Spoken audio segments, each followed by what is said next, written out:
Eu gostaria de convidar os professores Mário Marli Bucão e Malu Fragoso para uma breve segunda etapa do nosso colóquio na parte de debates. E é claro que os demais também estão todos participando como debatedores. A professora Diana Domingues acaba de abrir mão da palavra dela de encerramento junto com a professora Cecília de Pereira, dado o adiantado da hora, e eu queria dizer que lamento profundamente e espero que a gente possa revisitar esse espaço para colóquios semelhantes a esse e que nós possamos ter as nossos colegas, nossas mestres também aqui representadas como palestrantes, e, enfim, está aberta a nossa sessão última de debates, agradecendo a presença de todos e pedindo, pelo amor de Deus, para ficarem até o grande final. Ficar nesse debate foi muito interessante. Professora, eu fiquei muito motivada com esses fenômenos biofísicos. Chega mais para frente, sabe? Não, eu achei interessante, Malu, quando o professor apresentou, inclusive fazendo uma relação até com todos os três palestrantes. Por exemplo, a Malu, quando você falou dos espaços de mandala, né, que a gente viveu lá com os índios, que é aquelas sensações que a gente tinha perceptivas, que nós vimos lá com os curicuros, que é toda uma relação espacial, com o Bachelard também ia adorar, pensar aquele espaço sem corpo. Olha, eu não posso sentar aqui. Aquele espaço mandala que a gente viveu lá nos Cuicuros, né, Malu, porque não tem corners, não tem cantos, né? É um espaço realmente sem limites, a gente não tem limites para o corpo. Era o céu, a terra, as nuvens. Cadê a senhora Bachelard lá no Bucão? E era um espaço mandala. Aí quando você mostrou essas relações da ilusão, eu fiquei pensando de se criar espaços nessa relação com os cientistas, os artistas, né, no convite para o nosso amigo Milton Machado também, a gente fazer algumas truques perceptivos com interfaces, né, pensando em fenômenos biofísicos, perceptivos, com emoções alteradas, de consciência, coisa assim, deve ser uma... E quando você falou aí do que o cara quer ver, do seu irmão flamenguista, eu achei máximo, porque realmente são espaços que a gente pode viver em estados alterados, né? Chegar a processo de consciência que a gente nem imagina que a pessoa possa viver, usando essas técnicas que vocês têm de cognição e ilusão, deve ser coisas incríveis. E aí até eu pensei, professor, eu não sei, no campo de estudos da retina, que a minha filha é retinóloga, né? Se fala muito em retinas artificiais, eu não sei se vocês têm estudos na área das ciências médicas com retinas artificiais. Eu já li a respeito.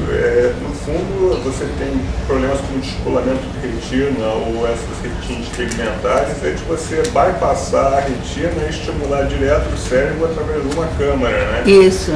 E isso depende de eletrodos. Os eletrodos ainda são rejeitados, estão cada vez melhores, quer dizer, se fazem experimentos já estão até se implantando o que eles chamam de retinas artificiais em pessoas, quer dizer, hoje em dia eles estão fazendo devices tão pequenos que você pode colocar dentro do olho e estimular o nervo óptico diretamente, então basta que as células ganglionares da retina estejam vivas, né? Já vi trabalhos com devices bastante pequenos, mas é uma coisa assim muito mais técnica e tecnológica. Não, mas a gente também estava pensando de colaborar com o pessoal da COP, talvez desenvolvimento de interface no campo mesmo de biointerfaces. Da miniaturização eletrônica. De micro. Na realidade, o eletrodo em si ainda é um grande problema, né? Porque o eletrodo tem que ficar lá permanentemente estimulando os nervos, né? Então não é uma coisa fácil do ponto de vista técnico. Porque ontem nós estávamos conversando com o professor João, onde é que está o professor João? Aqui. Que, por exemplo, para a visão em realidade aumentada, que é uma outra questão, né? E a Mayra aí falou que seria no campo ainda dos periféricos, não chega a entrar em processo do sistema nervoso central. Acontece mais perifericamente. Que já existem lentes de contato que nós podemos ler tags, por exemplo, em realidade aumentada. E você disse que ainda é um processo periférico que não chega a entrar, Não chega a entrar no âmbito da no âmbito do sistema nervoso central. É, Mas nesse caso da retina, acho que seria um caso já de cognição mesmo. Bom, mas enfim, hoje em né? dia já existem interfaces que são óculos, quer dizer, você usa um monitor, você não precisa mais você não precisa do monitor mais do seu laptop, você bota um óculos, você escreve, você vê no óculos, você aperta o botão, o óculos fica transparente, se você aperta o botão ele volta a ser. Sim, assim a gente a já imagem que você estava usa. vendo, você pode deixar só um olho alternar. Isso já é bastante usado para máquina de ressonância magnética, as pessoas já usam, isso é uma coisa assim, já ainda é cara. Mas é uma pesquisa interessante, Mayra, para a gente pensar em processos de jogar as facas aí.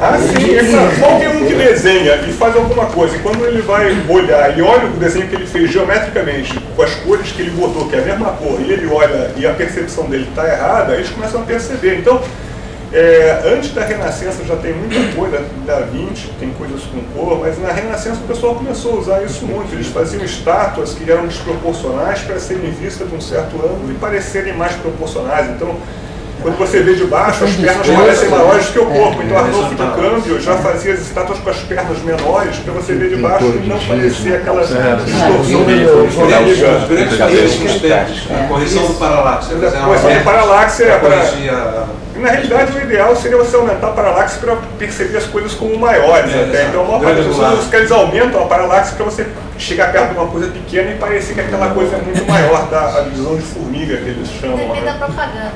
Depende do que você quer. Falando que só quem constrói a imagem é que começa a perceber as ilusões. Que você faz alguma coisa com o intuito e você mesmo vê que o negócio não ficou o que você quis, né? Então, quem não está acostumado a fazer isso não teria chance de descobrir, a não ser que você apresentar, alguém te diga, olha, isso está errado. A sua fala me lembrou uma coisa curiosa do Galileu tentando provar os colegas cientistas que todos os corpos caem com a mesma velocidade. O lado lendário é que eles subiram na Torre de Pisa e jogaram chumbo, algodão, papel, e é claro que um vê assim, outro vê assim, e quando terminou os caras, está vendo, seu bobo? Aí falou, não, vocês que são bobos, eu acabei de provar que todos caem com a mesma velocidade. Ou seja, o que eles estavam vendo era o que o Galileu queria ver, né? Eu estava provando uma outra coisa, todos vendo coisas completamente diferentes. Todos vendo coisas diferentes. Depende da propaganda. Então, a primeira crítica que ele faz aos artistas é de construírem ilusões. E ele está pensando exatamente, propositadamente, ele está pensando justamente nos escultores que modificam as proporções para criar esses efeitos. Quando você constrói uma estátua que você sabe que ela vai ser vista num certo ângulo, que o negócio é, o artista fazia estátua, ele olhava e falava assim, pô, ficou feia para fundo, né? Ficou esquisita, ficou com isso de baixo, ficou com os pernões enormes, a cabecinha está pequenininha, não está esquisita. Aí começaram a alterar isso, quer dizer, eu conheço bem a história da Renascença, dos gregos eu não sabia Isso que a gente faz hoje com tecnologia. E me diz uma coisa, existem estudos específicos, eu não sei se todos os neurocientistas, por exemplo, que alguma diferença, eu não sei se é boba, me pergunta também, né? Por exemplo, com pessoas portadoras de alguma necessidade especial, o conhecimento deles anterior de mundo é diferente do nosso, de descoberta espacial, são diferentes as relações que eles fazem nesse tipo de ilusão. Por exemplo, uma pessoa, um paraplégico, como é que funciona isso ou não? Essas Existe ilusões tipo visuais são muito semelhantes, elas dependem de como o nosso cérebro processa, né? Sim, mas o conhecimento anterior de mundo, a percepção de mundo é diferente. Existe né? uma coisa filosófica que sempre é a percepção de cor, né? Quer dizer, será que eu chamo o branco de branco porque eu aprendi, mas na realidade eu vejo o azul, né? Existem testes psicofísicos, quer dizer, na realidade, os físicos já sabiam da teoria tricromática antes de saber por quê. Porque eles brincando com cor, Da Vinci já sabia disso, você pegava e juntava a somação de cor e subtração sobre duas cores diferentes. Mas se você pega a luz amarela com a luz azul, e a somação de cor, né, a junção das duas da luz branca, né? O Da Vinci já descreve isso, e é claro que os físicos, 2 séculos atrás, já sabiam disso, sabiam que o nosso olho tinha 3 fotorreceptores e que eram para o vermelho, para o verde e para o azul. Por quê? porque as brincadeiras que eles faziam eram essas, né? Você brincando com essas coisas, você provoca os mesmos efeitos em todas as pessoas, né? Então, se eu botar amarelo, luz amarela ou uma mistura de luz verde com vermelha, eu vejo dois amarelos iguais, tá? Então isso mostra que eu não tenho um receptor para amarelo, eu só tenho receptor para verde e para vermelho. E o azul, quando eu junto o verde, vermelho com o azul, dá o branco. E é a televisão, é o princípio de qualquer monitor, né? São 3 canhões, um verde, um vermelho e um azul. E a noção de gravidade, linha de horizonte, isso aí altera? Porque eu estou pensando, por exemplo, um corpo em gravidade que a gente falou. Por exemplo, um corpo em gravidade zero, que são pesquisas que estão sendo andando agora, o corpo, proporções outras. O controle motor depende de experiência, né? Quer dizer, é que nem andar de bicicleta, é uma coisa que você, com exercício repetitivo, você vai aprendendo e faz cada vez melhor, depois nunca mais esquece. Então, óbvio que pessoas que têm corpos diferentes vão ter aprendizados diferentes em situações novas, você vai ter que reaprender. A questão delas é pela multimodalidade, né? Se provocar algumas situações de sensórias inusitadas para um corpo, para poder testar esse estado cognitivo, pode levar a situações limite. Situações limite, né? Você tira do balance, quer dizer, tira do equilíbrio. Aquele negócio do macaco, da atenção. Aquele negócio da atenção é fantástico, o do macaco. Aquele que o teu exercício em que você pede para olhar a bola, perseguir a bola. Isso em relação ao que eu estava falando. A pergunta está vindo da plateia. As meninas, as instaladas aqui. Eu queria saber se é verdade essa coisa que de percepção do homem ser mais espacial e da mulher ser mais aquela percepção rosa. Se tem essa diferença de percepções mesmo do homem para a mulher. Na realidade, a maior parte, quer dizer, existem diferenças entre o cérebro do homem e da mulher, isso é óbvio, quer dizer, já que é o cérebro que controla todos os nossos hormônios, os hormônios do homem e da mulher são diferentes, você tem que imaginar que no mínimo o hipotálamo tem que ser diferente, mas essas diferenças se ultrapassam o hipotálamo, sabe? E você vê na população existem diferenças populacionais, mas essas diferenças populacionais são estatísticas, quer dizer, individualmente isso não serve para nada. Quando eu pego um indivíduo, eu tenho que ignorar a população e tenho que olhar para aquele indivíduo. Então vão ter mulheres melhores do que o homem para relações espaciais, no fórum do espaço e vice-versa. As mulheres têm geralmente maior facilidade para a linguagem, por isso que a mulher fala tanto, mas na realidade vai ter muitos homens com mais facilidade para a linguagem do que muitas mulheres. As diferenças são muito pequenas. Quando eu avalio uma população muito grande, eu consigo ver essas diferenças estatísticas e daí vem esses ditos populares. Na realidade, quer dizer, estatisticamente você acerta mais se você for por essas afirmações. Isso é uma coisa bias, quer dizer, você tem que olhar individualmente. Malu. Dentro do que a gente vem precisando e tendo consciência de que as experiências geram diferentes capacidades e o organismo vai se adaptando, então a partir dessa vivência é que a gente vem pesquisando com diferentes culturas, diferentes manifestações culturais ou expressões e a sensação de que talvez lidando com pessoas ou trabalhando com pessoas que têm essa noção diferenciada, por exemplo, na questão dos índios Kukuru, lá que a gente estava vários, mas assim, eles conseguem, a taxonomia científica deles, eles conseguem identificar cada tipo de formigas diferentes. Os cientistas só conseguiram identificar 30 até agora. E como que eles fazem como que eles conseguem observar e diferenciar são percepções diferentes de espaço, de forma, de cor, talvez pelo próprio exercício da necessidade da sobrevivência de precisar usar. Então Talvez que não seja só a avaliação pessoal, porque eu acho que quem conhece formiga sabe como a formiga se comporta. Se você vai ficar pouco tempo olhando formiga, você vai ver pouca diferença. Você passa a vida inteira olhando formiga, já tem uma história de pessoas que te contam. Isso vai passando, o conhecimento vai passando no caso deles. Agora a gente, lidando com essas novas próteses, com essas novas tecnologias, com esses aparatos que viabilizam determinadas sensações ou percepções, a gente vai criar um aprendizado, quer dizer, o que a gente está fazendo, a gente está educando o nosso corpo, o nosso aparato para uma nova experiência sensorial. Sem dúvida, porque existe um experimento muito clássico, quer dizer, qualquer um que dirige um carro, uma moto, uma coisa assim, ou faz um jogo, esses instrumentos são como uma extensão do seu próprio corpo. Eu gostei muito desse nome prótese, que eu nunca tinha pensado nesse nome, mas exatamente qualquer coisa, se você manipula o mouse do computador, o monitor, o teclado, isso é uma extensão do seu corpo. Você quando está batendo no teclado, você não está pensando nisso. Quando eu estou no meu carro dirigindo, o meu corpo acaba no limite do carro. Eu não quero esbarrar nos outros, eu não estou pensando no carro, eu estou pensando em mim. Eu não consigo nem imaginar que aquilo é o carro, eu vejo aquilo como um conjunto.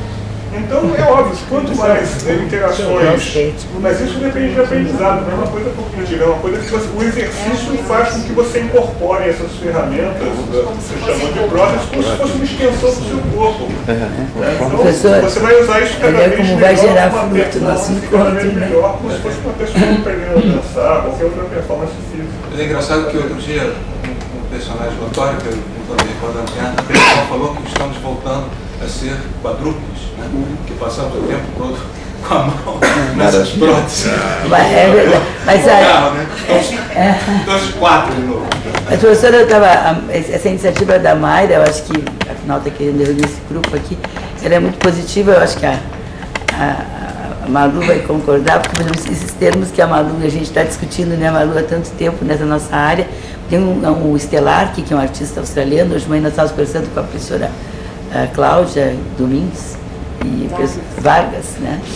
E aí nós estamos dizendo que tem um artista australiano que é o Stellar, que ele vem com esse conceito de ciborgue, ele fala da prostética, e ele fala inclusive de uma certa obsolescência do corpo, se pensada com o número de próteses que estão aumentando o processamento de informações que vai cair no domínio de vocês. Não é que o corpo tem se tornado obsoleto, ele fala que a obsolescência dele é diante de um número de infinito de processamento de informações que modificou, porque mapeamento sensorial é o mesmo, mas está havendo uma extensão do processo de cognição pelo sistema nervoso central, né? Porque nós ganhamos, hoje as crianças jogam game, eles estão funcionando a partir de um algoritmo.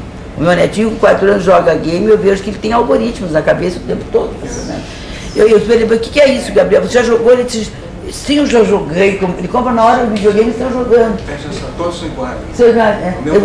Eles vão funcionando. Mas existe um trade-off, que a maior parte dessas pessoas que são um trade-off, uma troca, quer dizer, eles têm déficit de interação social, que é uma coisa extremamente importante também. Então, o meu não tem. Lado e perde pelo outro. Não, professor, eu vou lhe entregar aqui, ele conversa com o senhor de toda a sala. Ele não tem esse problema. Não, ele não tem esse problema, meu. Joga futebol, futsal, escolhemos a sala inteira. O nosso tempo é limitado, então se o dia tivesse, se você conseguisse dobrar a hora do dia, ou conseguisse não dormir ou dormir menos, você aproveitaria mais.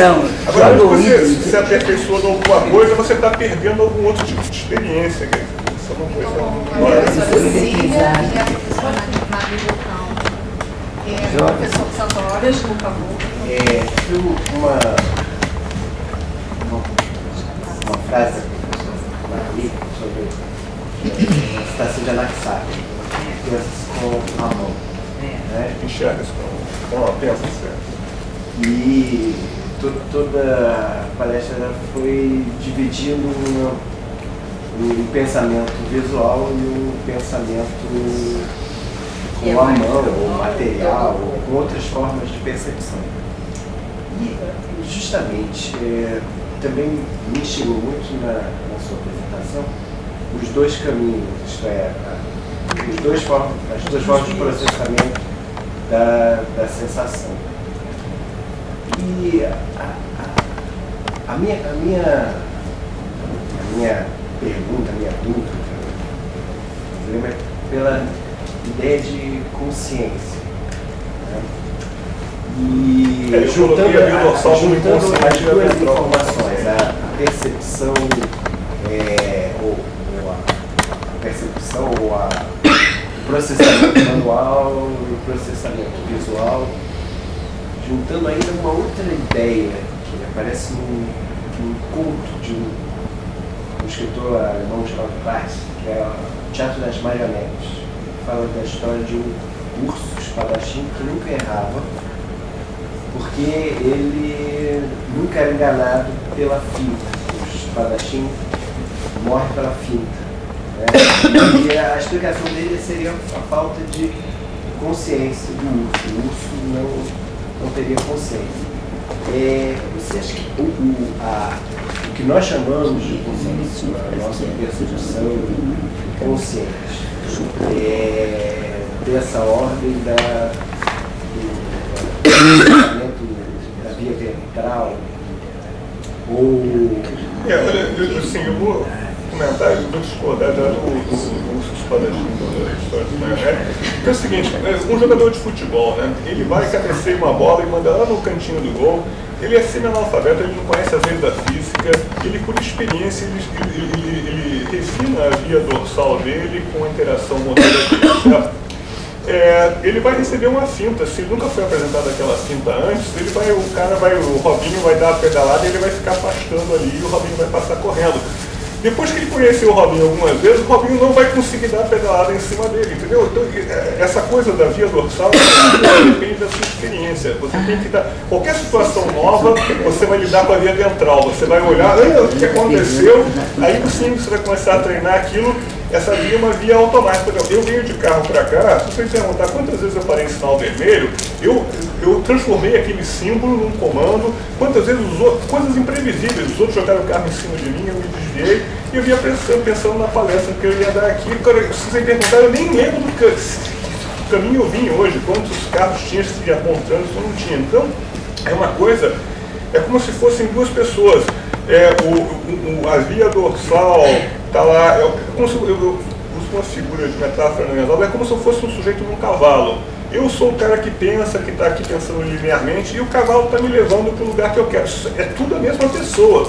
O cavalo vai se desviar, vai pular o riozinho, vai parar porque tem alguma coisa lá, sabe o caminho certinho que eu quero ir e vai me levar lá. Enquanto que eu estou em cima do cavalo pensando no norte da bezerra, mas vou chegar lá. Então, o nosso cérebro, nós temos dois cérebros funcionando juntos, em paralelo. Um, que é esse cérebro consciente, que depende da linguagem, né? Quer dizer, eu discordo que a gente pensa porque tem voz, a gente pensa porque a gente tem linguagem, né? O que diferencia o macaco tem mão, ele não pensa como a gente. Então, o que diferencia a gente dos animais é ter essa linguagem. E a nossa linguagem é uma coisa linear.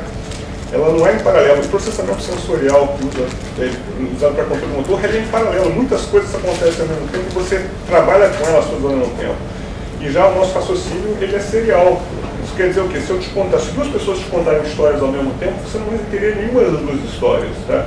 Eu entendo. Que você, a sua linguagem, tá? Eu entendo 5 ou 6. Pode estudar essa espécie. Detesta um cara me contando uma única história.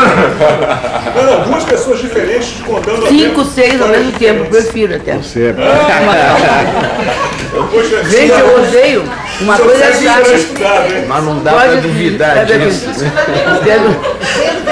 Achou horrível assistir uma única história. Os jovens têm, horrível, né? Você não aguentam. Eu por um meio dele. Você fez uma pergunta tão sofisticada. O nome do livro? Não. O nome do livro Continuando aqui. Prova que era uma história só. Montado no A questão cavalo. da mão, que há aquela ilusão visual, e a mão não há uma ilusão manual, há uma ilusão da visão, mas não há uma ilusão visual, mas manual. Mas eu lembrei do Descartes também, quando ele está falando, tentando duvidar do mundo, né, exercendo a dúvida metódica dele sobre o mundo, ele diz os sentidos, não vou acreditar mais nos sentidos, os sentidos me enganam, porque pelos olhos eu vejo o lápis dentro do copo d'água quebrado e eu vou com a minha mão e o lápis está inteiro. Então eu afasto. Aí ele vai, no final de todo o exercício filosófico dele, ele vai chegar à conclusão que ele quer salvar os sentidos, ele quer salvar a percepção e a existência do mundo exterior. Ele vai dizer que o erro não está nos sentidos, que o erro está no julgamento, no juízo que o homem faz depois que exerce a percepção. Esse exemplo do lápis Como, é um péssimo então, exemplo, quando porque ele o índice diz, de refração da água. Os índios sabem disso, que eles põem a ponta da físicos flecha depois vão dentro da água. explicar, mas ele vai dizer que o erro está quando a gente diz o lápis está quebrado. O lápis está, então é o juízo que vai trazer o erro, não é o sentido, porque o sentido percebe como ele está. Nesse caso do lápis tonel, péssimo exemplo, que é um problema de índice de refração, quer dizer, os índios, quando eles pescam, eles põem a ponta da flecha dentro d'água e fazem a mira pela parte que está dentro d'água, não pela parte que está fora, porque a luz realmente muda de ângulo quando entra na água. Então, esse não é um caso de uma ilusão, quer dizer, o seu sentido, não estou te enganando. A ótica da interface à água tem índice de refração diferente, vai ter uma eu sei que a física hoje explica, mas será que a gente situar esse erro no juízo, em alguma coisa que vem depois dessa percepção? Porque a gente percebe o mundo como ele é mesmo, não importa. E quando eu percebo, eu não estou fazendo juízo nenhum. Eu estou captando alguma coisa, seja ele quebrado, a física vai dar toda uma explicação complexa, mas a minha visão, na verdade, está vendo assim. Mas a sua visão consciente, quando você olha para uma ilusão, você fala assim, se alguém te explicar, você fala assim, realmente eu estou vendo tudo errado.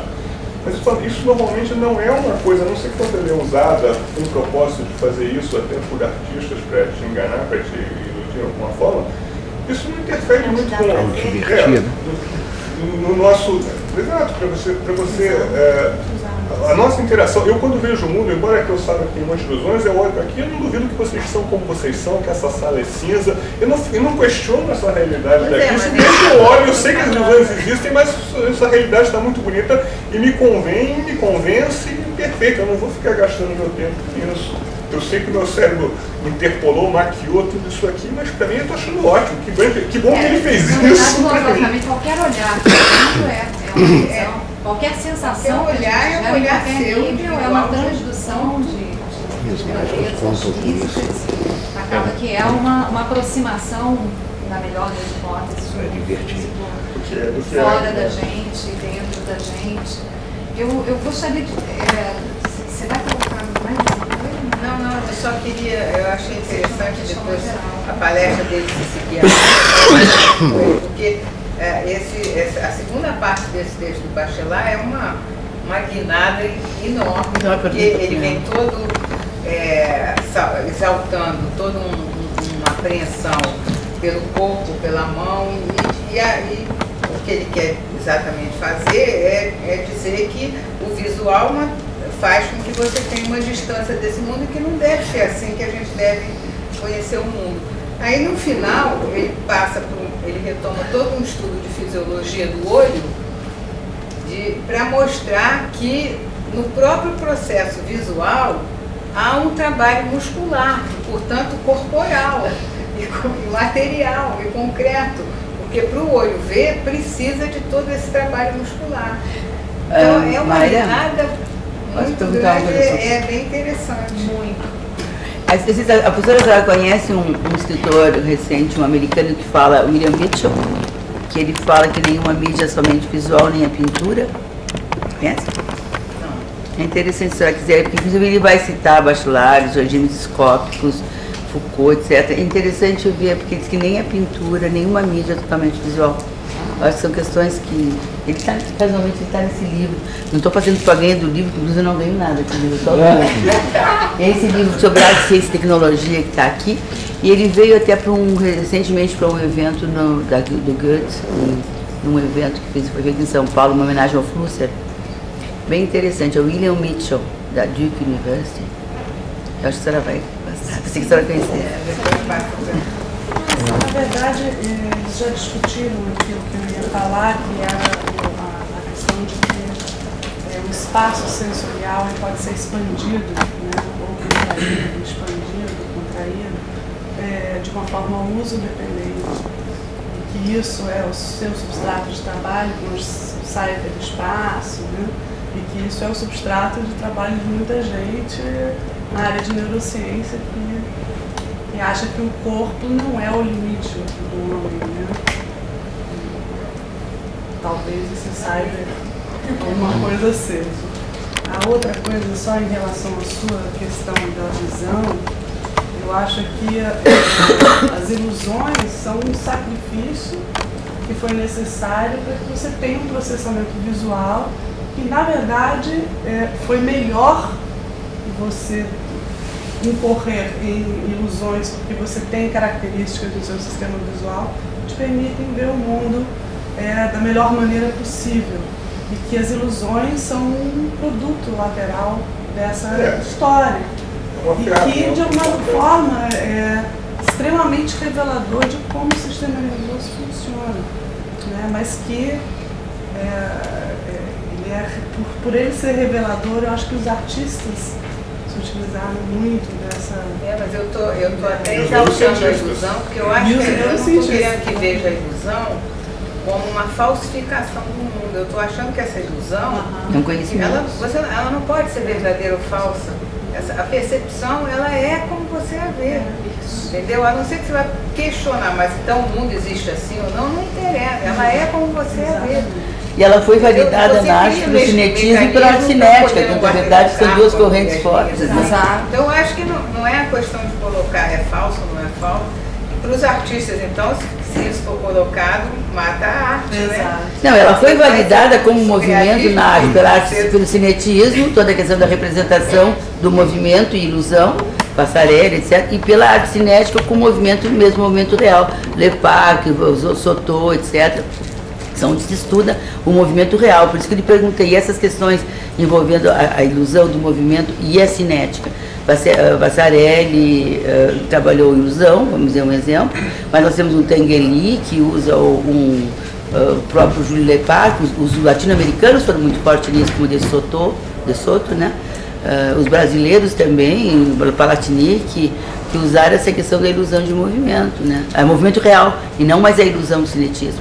Então, isso está validado em todos os domínios, a gente teria que expandir, trazendo para o Milton, né? Se nós formos fazer alguma pesquisa, tem que partir do estado da arte, e nós já estamos com coisas muito definidas em termos de institucionalizadas na história da arte, como movimento, só teríamos que ir além e ver no que nós poderíamos contribuir em novas perspectivas, né? Só um aspecto interessante que a Cecília falou agora, que eu esqueci de comentar. Uma vez eu vi essa conferência com o público leigo, né? Acabei conversando com uma senhora, assim, quer dizer que o nosso sistema visual é uma merda? Eu fiquei olhando, não, ele é maravilhoso, ele pega uma imagem terrível da retina e faz uma coisa muito mais bonita. Mas nesse muito mais bonito, ele tem erros sistemáticos que são uma boa ferramenta para a gente estudar, mas se a gente não tivesse essas ilusões, realmente as imagens seriam muito piores do que a gente tem. O sistema ele exagera as coisas, ele faz elas ficarem mais bonitas, mais fáceis da gente perceber, e isso faz com que a gente tenha essa sensação de que tudo é muito perfeitinho. Na realidade, a nossa retina tem uma resolução muito baixa. Então é uma melhora da imagem, só que nesse processo de melhora tem esses erros que são sistemáticos, que para os neurocientistas é uma grande ferramenta para estudar o sistema visual. Por exemplo, McCabe é um lugar ótimo para se estudar uma questão do cinetismo, da cinética, e vendo o processamento central. Uma coisa interessante também, Diana, o João estava lembrando aqui, um estudo em que é sempre apresentado, quando se quer falar sobre atenção, que são dois times, o pesquisador mostra lá dois times de basquete jogando, um exemplo, e pede para a plateia acompanhar o número de passes que um time de camisa verde deu. Aí todo mundo termina a apresentação, quantos passes que aquele time deu, aí todo mundo, 5, 6, não sei quanto, e aí ele passa o filme de novo e fala assim, agora vocês não precisam contar os passes. Aí aparece um gorila andando no meio do campo. Homem fantasiado. E esse gorila estava lá desde o princípio, andou no meio do campo e ninguém viu o gorila. Então isso mostra também um outro nível de distração, do processamento que fala sobre atenção e toda outra... Que é o mágico do né? Que ele consegue divergir a sua atenção, você está vendo o lado errado e ele faz você ver o que ele quer. Gente, a questão do João é até um gancho legal, porque é um pouco da poesia, texto do Bachelard, em que na hora que ele ia tratar com hostilidade, quer dizer, botar uma atenção, ele perdia todo o global e ia só no objeto e usava a visão para isso. Eu entendi isso, ficou indo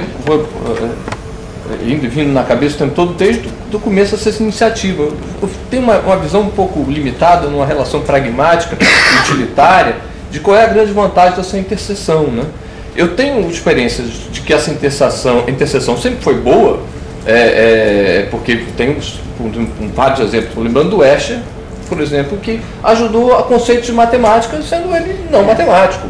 E vocês conhecem aquele livro Godel e a Xelibar? Isso, claro, claro. Acho que é uma então, essa síntese é bacana. Aí, o principal, eu gostei do texto, é a ideia de que novas interfaces podem produzir novas maneiras de extrair conhecimento e passar conhecimento. O meu grande exemplo de relação dessa limitação que é aquela coisa que já foi falado um pouquinho aqui, que é a dificuldade inicial na graduação, que você entra na universidade vendo o mundo holisticamente. Você teve que estudar arte, geografia, tal coisa. E quando você vai falar alguma coisa dentro de uma sala de aula ou dentro da sua monografia, tese de mestrado, pum, não consegue, não fica nada prático. Aí a primeira coisa que você pega é o orientador cortando as várias coisas que você, várias ligações que você estava fazendo, porque não ia para lugar nenhum. Você diz, pô, mas as ligações que eu estava fazendo não estavam, tenho certeza que estavam boas. Mas é a minha linguagem que não chega lá. E o meu melhor exemplo... Falta referências. Às vezes falta referência. Às vezes falta referência, mas acho que falta referência do orientador também, de todo mundo. É verdade. Na verdade, a linguagem de todo mundo. Um grande exemplo que eu gosto é uma historinha, uma anedota de um amigo, eu não lembro, essa história eu já ouvi tantas vezes, né, que ele tomava drogas alucinógenas, sei lá, e tinha ideias fantásticas. Aí falou, amanhã eu vou escrever. Porque eu esqueço, mas que eram fantásticas, o mundo era outro. O mundo era outro completo. Aí foi lá, tomou a droga lá, não sei o quê, e no outro dia seguinte estava assim, o sapo é verde. A ideia que ele teve, a sensação, a lembrança que ele tinha da experiência com a mudança sensorial da droga alucinógena era uma coisa incrível. Mas a habilidade de transformar aquilo num conhecimento era o sapo é verde. Bom, agora ele está introduzindo o tema que eu queria falar, que é a questão da transdisciplinaridade e ensino. Aí que é o problema. O problema é que as nossas universidades estão trabalhando em modelos antigos, velhos. E essa linha que a gente está propondo agora no Brasil, para o Leonardo Education Forum, é justamente dos novos Leonardos, que arte e ciência e... É para você aparecer, não é para você desaparecer. Eu tenho aqui. Tá até o trabalho de vocês está até citado nessa plataforma social. Tu mandaste, Malu, o trabalho? Não, estava viajando, né? Bom, então a Mayra até tinha pedido para eu falar, disse que não ia falar, mas enfim, está no site da internet, está uma plataforma social do Leonardo Education Forum, que é o LEF, é a revista Leonardo, a Sociedade Leonardo, que é ligada ao MIT, que é um movimento internacional que já tem 40 anos, a tentativa da Leonardo juntar a ciência e tecnologia. E eu sou representante do Brasil, espero que nós conseguimos fazer um bom trabalho. Então eu fiz todo um estudo. Primeiro chamei a Suzette e o Milton, já trabalha há bastante tempo na Milton Solar, né?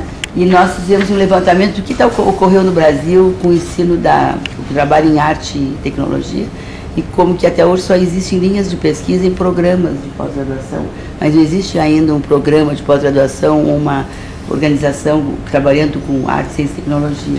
E aí eu fiz esse texto sobre complexidade, e depois nós fizemos um modelo, inclusive, de currículos. Eu fiz um modelo de currículo aqui, partindo de um curso que foi implementado lá no Sul, onde existe esse problema que você está levantando aqui, está resolvido num curso de tecnologia, onde se funde arte, ciência e tecnologia. Eles estudam algoritmo, matemática, física, fenômenos físicos, história da arte, escultura, e é bem na linha dos novos Leonardos, que é o que esse fórum de educação está propondo no mundo inteiro.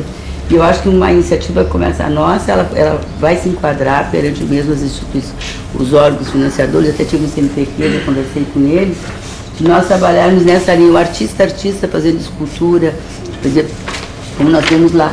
E aí eu coloquei dentro de um dos projetos que foram localizados, né, esse trabalho de transfisiologia das paixões, né, que a Mayra entrou com o problema da anatomia, onde nós iríamos levantar, né, Mayra, poderia falar um pouquinho, quer dizer, como resultados possíveis de artistas e cientistas trabalhando em linha de pesquisa também, né, discutindo isso que nós discutimos hoje aqui, que seria como chegar com objetos comuns de investigação. Todas as ciências chegam a a uma única ciência. E o que precisa realmente nesses ambientes, o que é necessário, é que todos estejamos ancorados fortemente em disciplinas, que nós conheçamos bem o nosso domínio. Quer dizer, o pessoal da estética sendo altamente estudioso da sua área, o pessoal da fisiologia também. Quer dizer, não é que vai ser algo superficial, mas depois os objetos de estudo, que é aquilo que o menino diz, eu vou fazer um trabalho, eu não consigo juntar, é porque os professores não conseguem fazer essas pontes. Então, como essas zonas, essas disciplinas que geralmente tinham barreiras de se conversarem entre elas, que elas possam construir algo comum. Eu acho falta de uma linguagem comum. Exatamente. Depois, aqui nós temos todo um plano curricular, está na rede. Como se essa linguagem fosse já um país. Exatamente.